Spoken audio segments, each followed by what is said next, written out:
Dans la lecture du premier livre des rois, chapitre 18, 20-39, le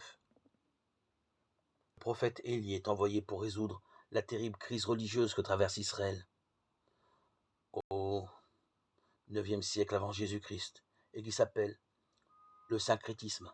Combien de temps allez-vous danser pour l'un et pour l'autre, c'est-à-dire en vous fiant tantôt au Seigneur, tantôt à Baal? Cette tentation est la forme d'idolâtrie la plus subtile. Elle consiste à ne pas choisir entre le Seigneur et les Baals, à composer, à prétendre servir deux maîtres à la fois. Israël, certes, n'oublie pas complètement que le Seigneur l'a jadis guidé jusqu'en terre promise, prenant soin de lui dans cet environnement hostile qu'était le désert.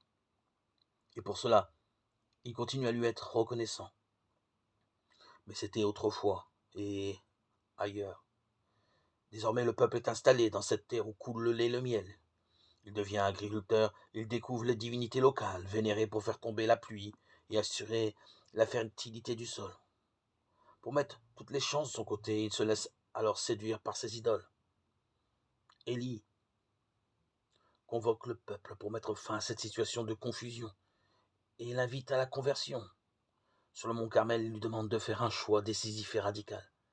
Élie veut manifester ici ce que signifie le propre nom de son Dieu. C'est le Seigneur qui est Dieu, et c'est le Seigneur seul qui prend soin de son peuple, aussi bien jadis au désert que maintenant, en terre promise.